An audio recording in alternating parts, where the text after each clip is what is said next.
Thanks, Simon. I'd like to call to the stage our next speaker, Tony Rivera, Managing Director of Azure Minerals.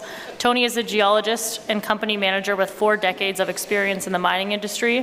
He has been responsible for the discovery of several gold and nickel deposits which have been developed into operating mines. In 2020, Tony acquired the Andover project in Western Australia for Azure, and since then 2 nickel sulfide deposits have been discovered. More recently, exploration drilling at Andover has returned some of the highest grade lithium assays in Western Australia, demonstrating its strong potential for the project to host substantial lithium resources.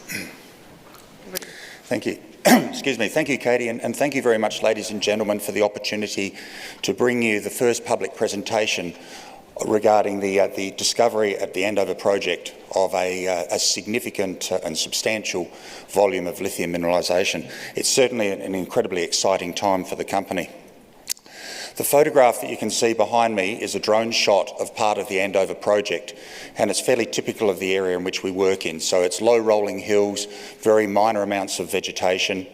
Mostly it's rocks just sticking out of the ground. It's pretty much outcrop everywhere, and that makes the exploration fairly straightforward. So it's boots on the ground, traditional exploration methodology of mapping and sampling. Because the rocks outcrop, the mineralisation outcrops. So we've been able to find nickel and copper gossans at surface, which represent nickel and copper sulfide mineralisation beneath them. And also we have the outcropping lithium-rich pegmatites as well. So this area is remarkable in that all the mineralisation appears to stick out of the ground. Firstly, I do acknowledge the traditional owners of the Andover area, the Ngarluma people. We wouldn't be able to operate there without their consent and their cooperation, and for that I'm very grateful.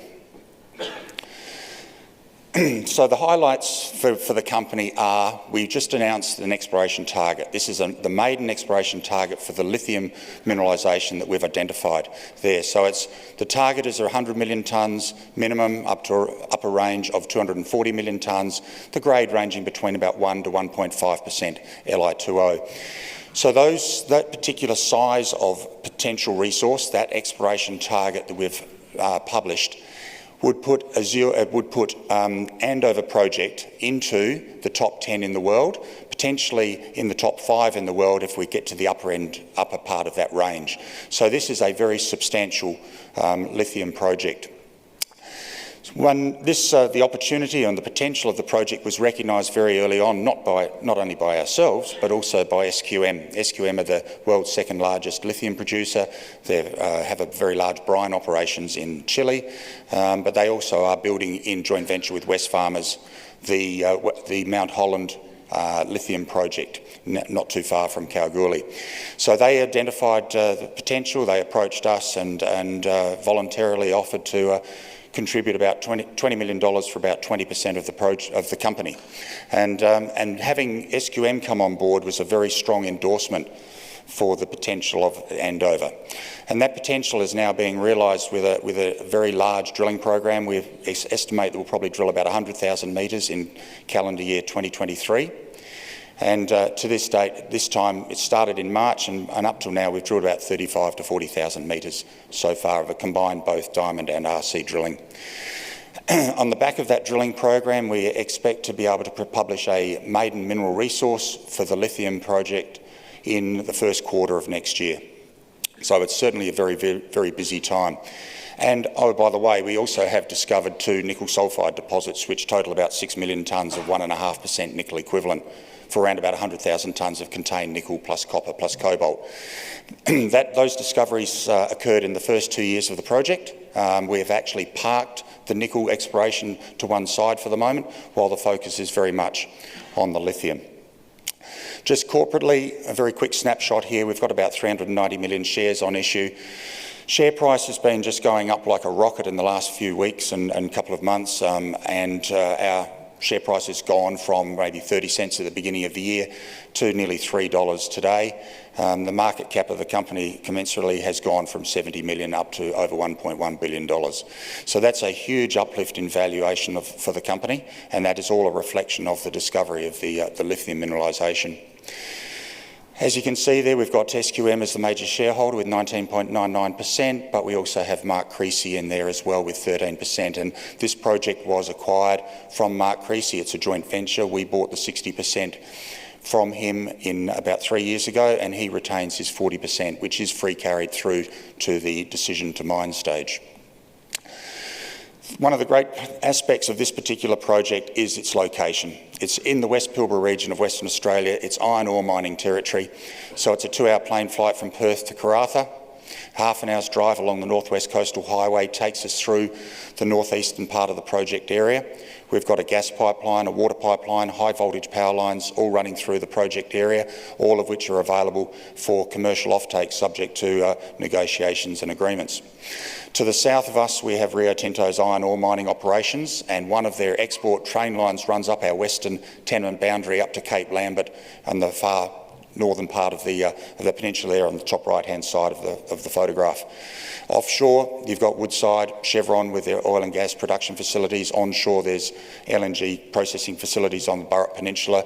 The Port of Dampier is a commercial port there for bulk cargo exports. So what we see here with the location of Andover is you literally could not get a better located project for a mining and processing operation. We zoom in a little bit into the project area itself. It's made up of 3 exploration licences, which are shown there in blue outline.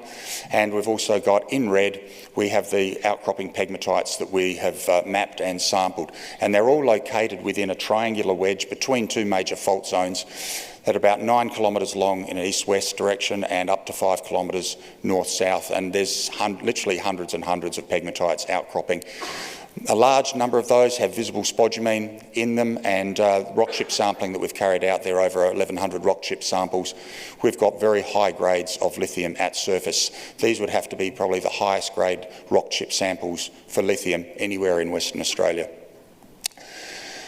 We've started drilling back in March with 2 diamond drills, and we've currently got 6 rigs in operation, 4 diamond drills and 2 RC drills going vigorously and with the drilling, and all of the drilling to date has been focused into that target area number 1, which is shown there with a black square around it. And if we zoom into that project, that area now, this is the area we've focused all of the drilling on for the last 4 or 5 months.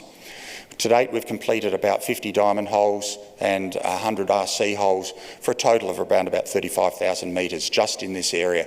And the drilling is on a pattern of around about 100 metre spaced lines and 50 metre spaced holes along those lines, with the intention of being of a close enough drill spacing to support a mineral resource estimate for this target area number 1.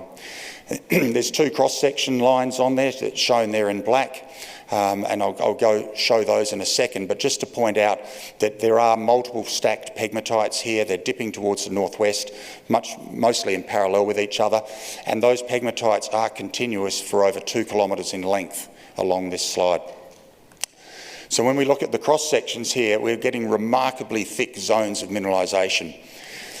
These are just some of the diamond drill holes. We haven't released the RC information yet. That's going to be coming out in the next week or so.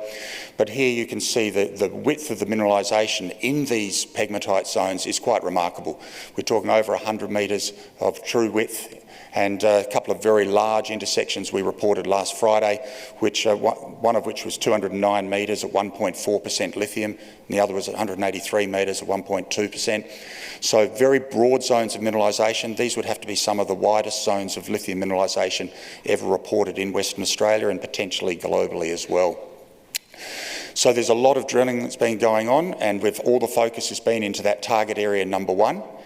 And as a result, we've been able to produce and publish some of these most amazing drill results there. You can see a lot of them are over 100 metres with very wide zones of true width as well. This is what the, this is what the high-grade mineralisation looks like. This is all plus 4% lithium in some pieces of drill core that came from hole 208. The lithium mineralisation is hosted in the mineral spodumene, which is the preferred lithium mineral. Spodumene is shown there in these photographs as these white or very pale grey crystals. So they can be very coarse at times and very visible in the drill core.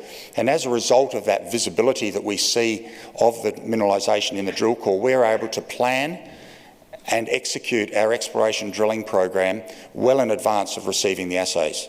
So the assays might take 3 or 4 weeks to come back from the completion of a particular drill hole, but we actually know whether we can see the visual mineralisation, and we therefore are able to plan and execute that drilling going forward in complete confidence that we're actually hitting good mineralisation.